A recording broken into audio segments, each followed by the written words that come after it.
Salut à toi et bienvenue dans un nouvel épisode de 2 minutes pour parler manga. Aujourd'hui, je vais te parler de Tokyo Shinobi Squad. C'est chez Kazé, pour l'instant, il n'y a que 2 tomes. Le 3e tome est déjà sorti au Japon, donc je pense que ça va être un rythme un peu lent pour arriver en France, ce qui est un peu dommage avec ce type de shonen qui est vraiment trop sympa. On se retrouve à Tokyo en 2049. Le taux de criminalité a explosé.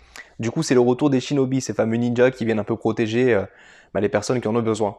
On va surtout découvrir le clan Nazumi. Le clan Nazumi, il est dirigé par Jin, donc le personnage principal. On va aussi découvrir En, un petit Thaïlandais qui recherche son père qui est aussi un ancien shinobi. Il possède un rouleau un peu spécial qui va attirer quelques convoitises et un rouleau vraiment particulier car il confère une bonne puissance. Je vous en dévoile pas trop. Et il y a aussi Papillon qui est un peu l'allié principal de Jin, une fille qui maîtrise aussi certaines techniques ninja et qui est un as un peu dans la recherche concernant justement les ennemis et leur pouvoir.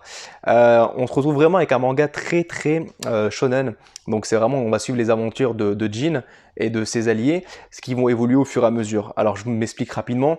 Au tout début, on découvre les personnages comme d'habitude, puis on va voir un peu leur technique face à des ennemis, puis là déjà dans le tome 2, on se rend compte qu'il y a déjà un tournoi entre clans shinobi, justement pour montrer les différentes techniques, les différentes puissances, et pourquoi pas les différents amis ou ennemis qui vont être rencontrés au fur et à mesure de l'aventure. Je trouve ça vraiment canon, c'est vraiment le type de shonen que moi j'adore. Le dessin est d'ailleurs signé Kanto Matsura, est vraiment très cool. Franchement, que ce soit dans les phases d'action, les phases un peu plus calmes, même il y a des phases un peu drôles où on va rencontrer d'autres ennemis qui peuvent être intéressantes. Franchement, c'est vraiment top de chez top. Moi, c'est un vrai gros coup de cœur pour ce shonen. Alors, c'est pas forcément hyper différent de d'habitude dans la démarche et dans la construction du shonen, mais comme d'habitude pour moi ça fait mouche et c'est parfait, c'est typiquement d'ailleurs le manga que je verrai débarquer en animé et qui j'en suis sûr cartonnerait. Donc si vous voulez découvrir un nouveau shonen, c'est celui-ci qu'il faut découvrir.